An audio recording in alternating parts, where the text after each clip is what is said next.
Good morning. I'm LaShondra Shaw, PIO for the City of Austin, and I am the moderator for today's media availability. Spanish interpretation is available on ATXN 3. To start, Dr. Desmar Walks, Austin Travis County Health Authority, will first say a few words, followed by Dr. Jessica Eric, Maternal Fetal Medicine Obstetrics, Chief Maternal Medicine and Maternal Transport Director, Baylor Scott and White Medical Center, Temple. Dr. Kimberly De Stefano, Medical Director of Maternal Fetal Medicine, St. David's Women's Center of Texas, St. David's North Austin Medical Center, and Dr. Allison Cahill, Maternal Fetal Medicine Specialist Professor, Department of Women's Health, Dell Medical School at the University of Texas at Austin. After that, we will then open it up to our pool reporter who will ask questions on behalf of the media. Dr. Walks, over to you. Good morning. We're here today to talk about the impact of COVID-19 on our women who are pregnant in our community. We are concerned about how rapidly the Delta variant is spreading in our community. We've just passed the threshold of stage 5. And I'm here with my colleagues who are maternal fetal infant specialists who are going to talk about what they're seeing in their practices. They're going to talk about what we need to know with regards to vaccine safety and just give us a really good idea about why it is so important for pregnant women to be vaccinated and those who are breastfeeding to be vaccinated so that we can protect our children. Dr. Cahill, welcome. Thank you so much for having me this morning. It's really important that we've all gotten together to talk about this today. I think all of us will tell you that much of our admitted patients who are very, very sick and pregnant are sick with COVID pneumonia and complications. So we're all facing that now every day. And as you said, we've learned quite a bit about this Delta variant, particularly this week. So we know that compared to the original strain that we came to have a good understanding of with COVID, the Delta variant is as contagious as chickenpox. We also have some more direct guidance from ACOG and the CDC from just this past week. And they've been very clear about their statement that pregnant and lactating people should receive the vaccine. And that's really based on an emerging amount of safety data for pregnant folks and their unborn children. So we're really encouraging everybody to please get vaccinated. I think the last point is that pregnant people, just like all other people, are being recommended to have masks. And that's because even for folks that are vaccinated, we've learned that coming in contact with the virus, whether you've been vaccinated or not, you can shed the virus or give it to other people without even knowing it at the same rate. So we're really encouraging everybody to stay safe and get vaccinated.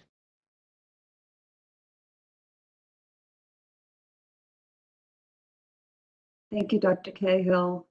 Dr. Eric, could you give us some information about what sorts of things you're seeing as far as severity of illness and people that need life support, that sort of thing? So one thing that we're seeing, and it's affecting all of us in Central Texas as maternal fetal medicine specialists, but also our colleagues across the nation, is that unlike the original COVID that we were seeing 18 months ago, this new Delta variant is affecting our pregnant moms more severely. We're seeing that moms that are getting affected with COVID right now, particularly the Delta, because it's the predominant variant, are more likely to end up hospitalized. They're more likely to end up with severe disease and end up in the ICU. More likely to need higher grade respiratory support, which could include intubation, or requiring an ECMO, which is a machine that oxygenates your blood for you. And unfortunately, we're also seeing an increased risk of maternal death. From the pregnancy side, we're also seeing increased complications. Those complications include preterm birth and prematurity, increased risk of preeclampsia for these moms, which can require preterm delivery, and unfortunately also increased risk of stillbirth. So that's why we're coming on to make this plea, is because we've all seen over the past several weeks an increase of our maternal moms that are pregnant ending up hospitalized and ending up in our ICUs.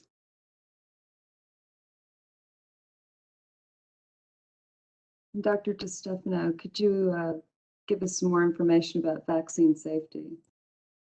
Absolutely. And again, thank you for having all of us here. This is incredibly important for our community and for our pregnant people. As my colleagues mentioned, we are seeing a significant increase in admissions and severity of disease. Over 95% of the women who are admitted right now are unvaccinated.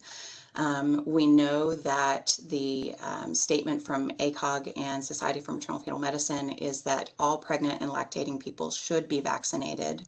Almost 150,000 pregnant patients have been vaccinated already, with clearly demonstrated safety thus far. We know that the earlier in pregnancy you are vaccinated, the more antibodies are present at the time of birth for the infant, so it protects the infant. We know that the antibodies are passed in the breast milk, just like many other diseases when we vaccinate mom. And so this is something that's very important both during the pregnancy and postpartum. We really recommend any of the vaccines. They've all had demonstrated safety and incredibly important to protect mom and baby, to diminish the amount of admissions and unfortunately loss and death that we're seeing. Thank you all. So in short, we're asking everyone in the community to wear a mask, including our pregnant moms and their kids and families. We're asking our pregnant moms and women who are breastfeeding to get the vaccine. It's safe. And we're asking our entire community to go out and be vaccinated to protect yourself and your loved ones from developing COVID-19. And in particular, we're trying to also give you the information that you need to understand that the Delta variant's a different type of virus. It's much more infectious. It's as infectious as the chicken pox. And when you have the virus in your body and you're vaccinated, you can pass it on to somebody else because you have a large amount of it in your system, just as much as someone who's unvaccinated at times. Even though you may not have as many symptoms as someone who's unvaccinated, you still are risking the well-being of someone who is unvaccinated, who is in your family. So we urge everyone to wear a mask and get vaccinated, and particularly our pregnant moms, to protect themselves and the unborn child. Thank you. Thank you, Dr. Walks. At this time, we will now open it up to our pool reporter, Heather Osborne, representing the Austin American-Statesman. Heather? Hi, everyone. Thank you so much for answering our questions today. I modified my first question from the Austin American-Statesman because you guys answered a lot of those questions, so thank you so much. But I know that you guys said that we're seeing an increased risk as a result of the Delta variant for pregnant women. Would you guys be able to tell us how many pregnant people we're seeing in the ICU or on ventilators or may have even died in recent weeks or months as a result of the disease? Dr. DeStefano, would you like to take that one? So I absolutely. So I can't give you absolute numbers because we're seeing it all the time. But I can tell you that compared to 18 months ago, compared to the previous surge earlier this year, it is a significant increase than before, both in women who are requiring oxygen, who are requiring ICU support and intubation, and many more patients that we have had to refer for ECMO, which is a marker for very, very severe disease.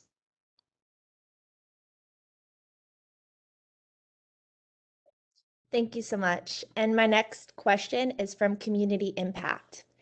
Is there evidence that children are more at risk from the Delta variant than the original strain of COVID-19? We are seeing that we're having more children present to the emergency rooms for treatment of respiratory illness, both RSV, respiratory syncytial virus, and COVID. And this is new with this variant. And I'll pass this on to Dr. Cahill if you'd like to add what you're seeing in your obstetrics practice. Yeah, thank you. And that's a great question. I think it's a little bit difficult as well. We certainly are seeing children getting sick. They also are in categories that are not yet candidates to be safely vaccinated. So it's very difficult to say. I think that what we can responsibly say based on the data is that the Delta variant, as Dr. Walk said, is much more virulent, so easier to catch and easier to get super sick from than the original strain of COVID that we knew. And as you've heard from my colleagues, we are seeing so many pregnant people extremely ill in our hospitals right now. And while no one thing is a magic bullet. We have come to know that the vaccines are highly effective and now safe in pregnant people. So we can't stress enough the importance of trying to protect yourself the best you can.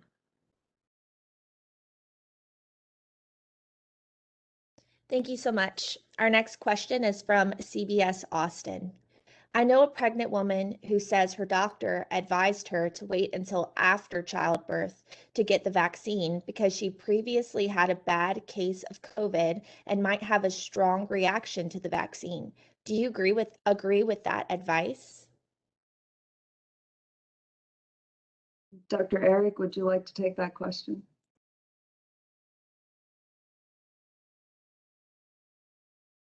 You're muted. What we're saying is in line with ACOG, SMFM, and the CDC, which is even if you've been previously infected with COVID, that you still should we still recommend that you get the COVID vaccine. We're still seeing, when we look at hospitalized data, we're looking at it compared to vaccinated versus unvaccinated, and we clearly know that our vaccinated patients are less likely to end up in the hospitalized, end up in the ICU, and end up intubated. Unfortunately, we can't say of the unvaccinated how many of them had the disease previously. So we're still standing by that even if you've previously been affected with COVID, that you still should get the vaccine in pregnancy to protect yourself in this pregnancy.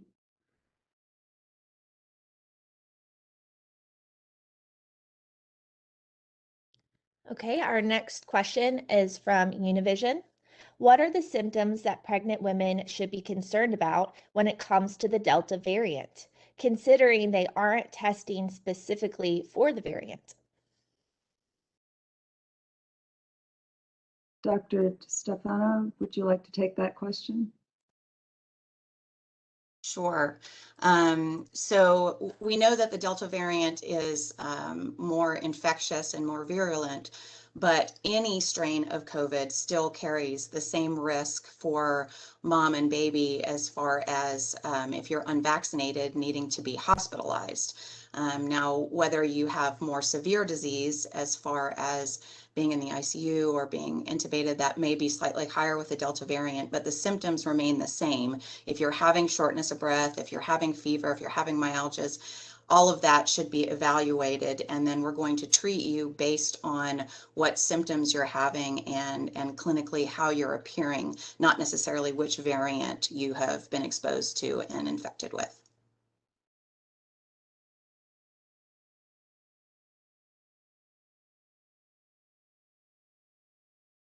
Okay, our next question is from KXAN.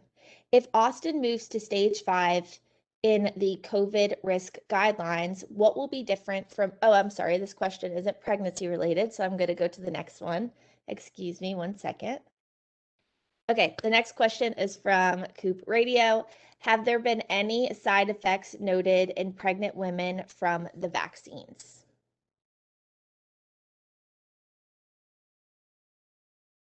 Dr. Cahill, would you like to go ahead and take that one? From my experience, the side effects have been the same in pregnancy and in non-pregnant women, but I'd like you to comment as well.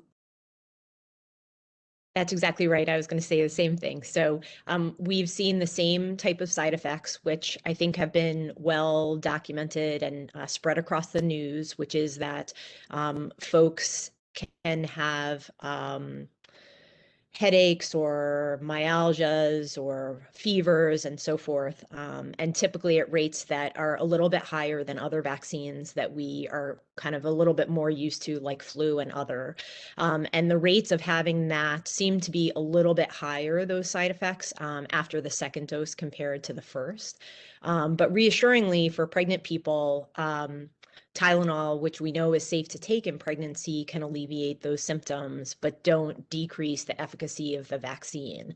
So pregnant people should feel free to use Tylenol as needed to be able to reduce their symptoms, but be able to safely receive the vaccine.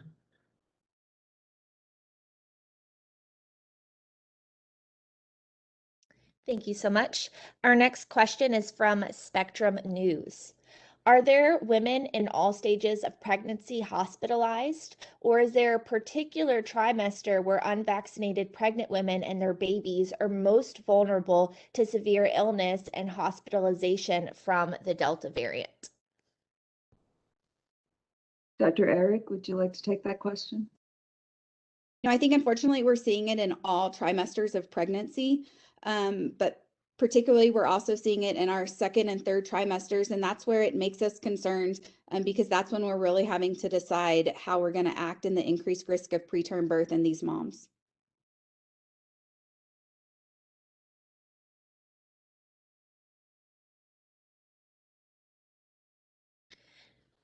Thank you so much. I'm going to modify this question from Fox 7 just to make it a little more pregnancy related. And sorry, 1 second. I think they might have fixed it. Okay. So as far as ICU capacity goes for pregnant women, do we have any solid numbers on how many women are currently hospitalized who are pregnant or in the ICU who are pregnant? We do not have data, solid numbers on that data. Does anybody else have anything to add to that question?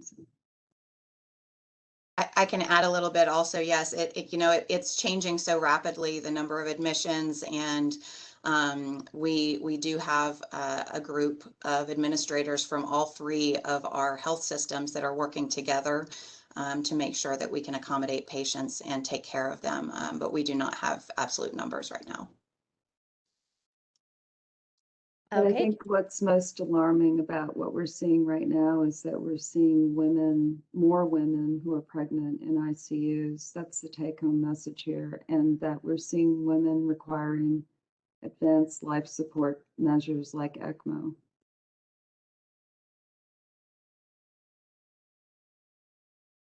Wonderful, thank you. Well, we'll go to our second round of questions, and this is the one from the Austin American-Statesman. If Austin and Travis County moves into stage 5 this week, what should unvaccinated or partially vaccinated pregnant women do to further protect themselves? For those who are vaccinated, should they also take added precautions apart from what's recommended to the general public? We are working on finalizing our recommendations based upon being in stage 5 in the presence of the Delta variant. But we are following the CDC guidelines and ACOG's recommendations in asking pregnant women and lactating women to be vaccinated and to protect themselves by wearing a mask. And I'll let Dr. Cahill add to that if you'd like. Thank you. Yeah, I think that that's exactly right. I mean, I think that regardless of what stage we're in, we're really strongly recommending our pregnant people and those that are close to them to please get vaccinated and avail yourself to this really incredible opportunity that we have. We've learned so much so rapidly about this virus that's making people very, very sick and actually even die. And so we're asking everybody to please get vaccinated.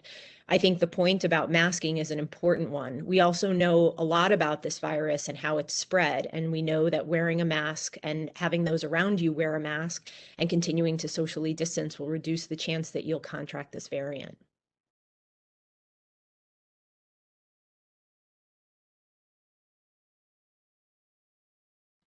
Thank you so much. The next question is from CBS Austin, and it looks like they're still typing. So we're going to come back to CBS Austin. Let's go over to Univision.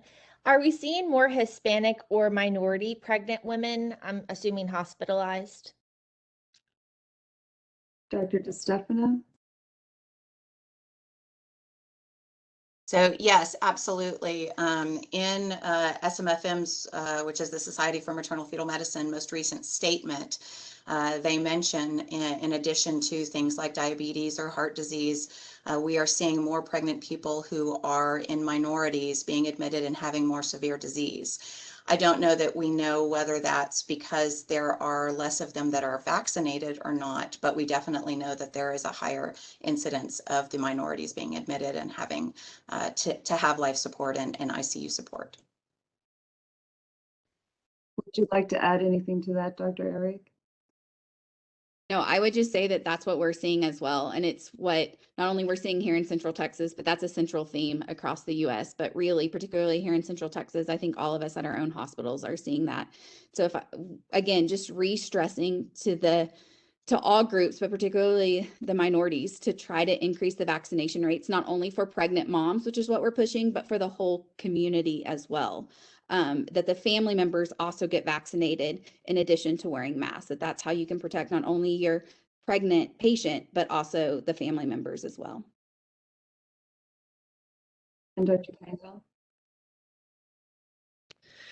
Yeah, we're seeing the same thing. And as my colleague said, you know, if there's any sort of way for this to be a further tragedy is that our underserved communities are disproportionately affected, unfortunately. And so they are overrepresented by our patients that we're caring for in the hospital for being very, very sick, and for those that need ICU and ECMO. So we really are hopeful to continue to get the message out to please go and get vaccinated.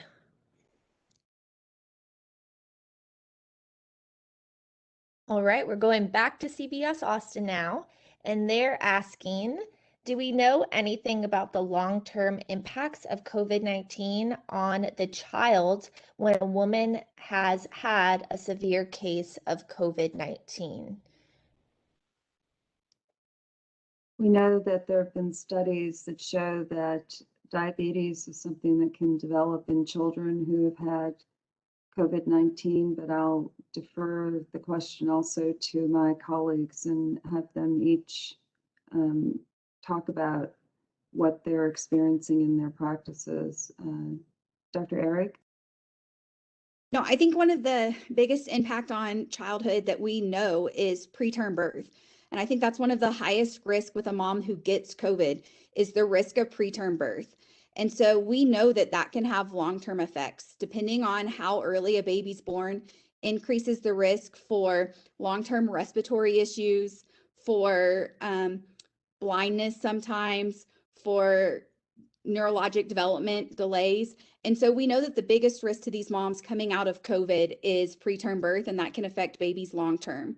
We also unfortunately know that there's an increased risk of stillbirth.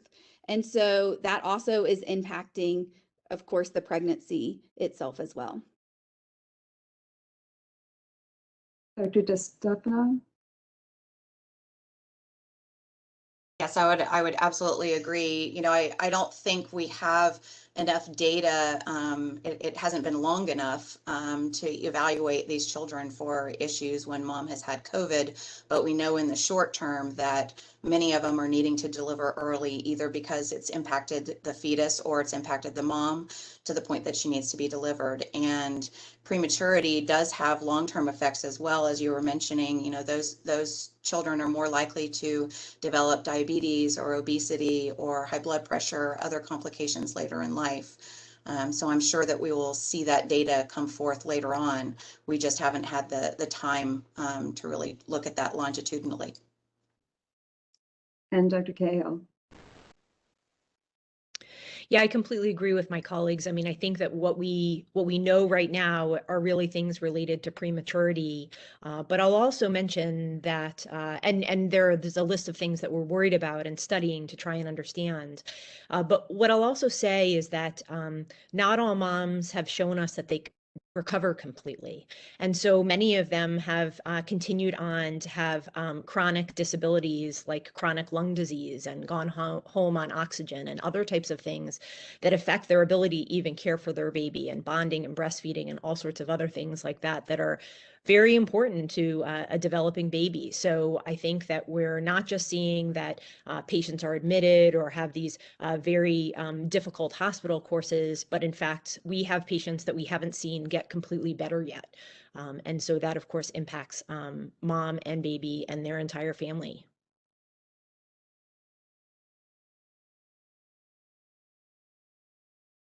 The next question is from KXAN. How have first dose vaccination rates changed as we've seen more COVID-19 cases locally?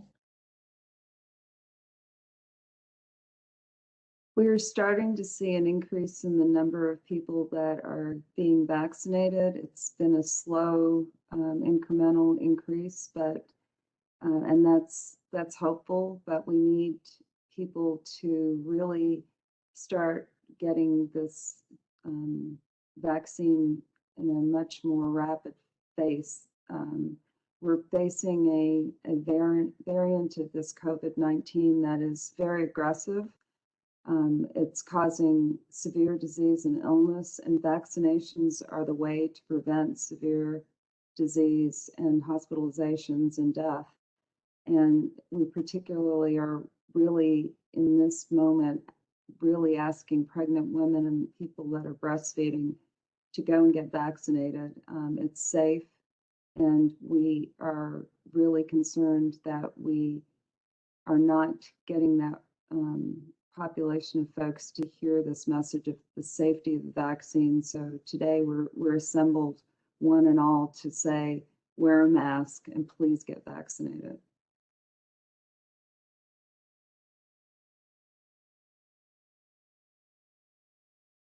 The next question is from KOOP Radio.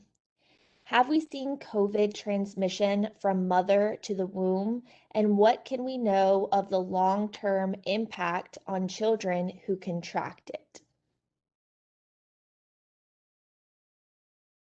We do not have sufficient data and evaluation of the data that we do have to make any determinations about the long-term impacts of COVID-19.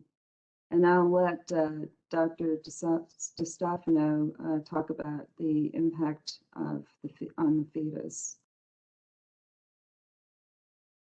So as we were mentioning earlier, there are a lot of pregnancy complications related to COVID. So it has been detected in the placenta. And we certainly know that there is maternal to newborn transmission. But the important thing to know is that even if a fetus is not directly infected, the infection of that placenta or the inflammation or the clotting that occurs from this disorder results in significant adverse outcomes for that fetus, with the most severe being stillbirth. And so I'm sure as we start to study everything and follow these children, we will get more data as far as the long-term outcomes.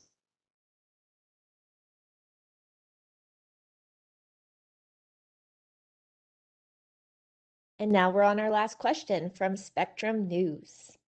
Have we seen any breakthrough cases with vaccinated pregnant women? If so, how severe has the illness been? Has it been severe enough to have an impact on the baby's health? Would you like to comment, Dr. Cahill? Sure.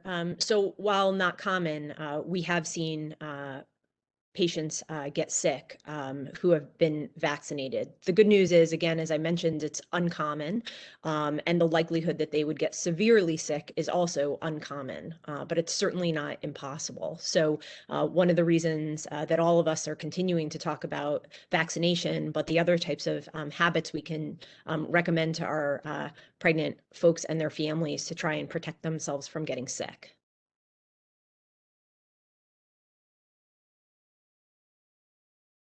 Dr. Eric, would you like to make some comments?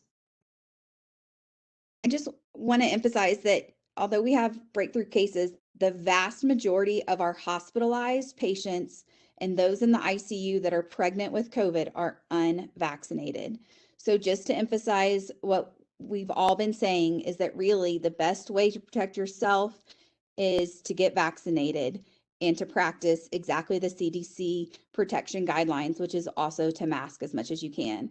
That the majority of the patients that we're seeing hospitalized and in the ICU are unvaccinated. Dr. DeStefano?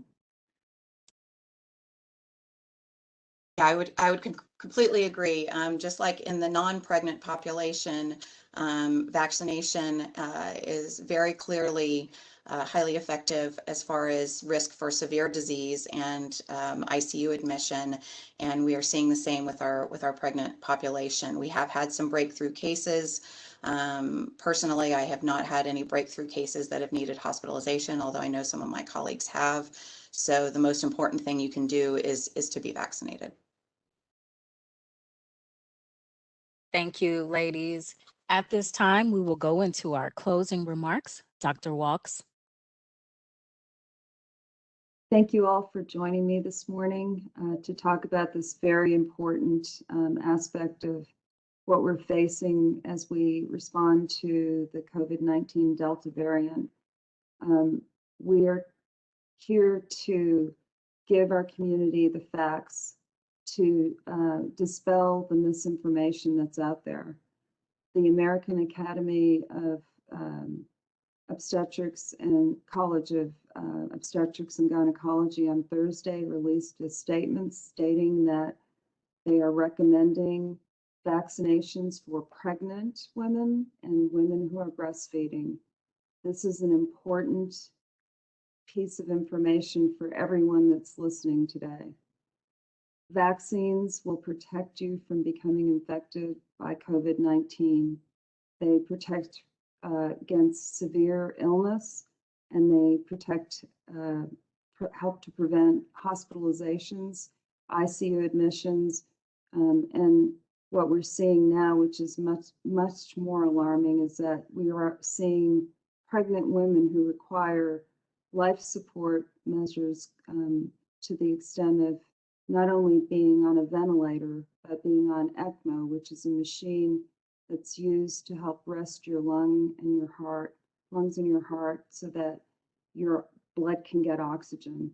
That's putting a lot of stress on not only the woman who's pregnant, but also on the fetus. And on that child then has the potential for having to be born too early. That can affect its growth and development, or sadly, in some cases, there can be stillborn births. So our community, we're asking you to wear a mask, protect your family and yourselves by being vaccinated. And let's get to the end of this. Let's beat the Delta variant. It's something that's so infectious. It spreads like chickenpox, and we really, really, really need to take these measures seriously so that we can prevent illness and disease in our pregnant population and particularly in our unborn children. Thank you all for joining me this morning, and we'll work at this together and get to the other side of it. Thanks. Thank you, Dr. Walks. That concludes our media availability for today. We'd like to say a special thank you to Dr. Cahill, Dr. Jessica Eric, and Dr. Kimberly Stefano, and to our pool reporter from the Austin American Statesman, Heather Osborne. Thank you and have a safe week.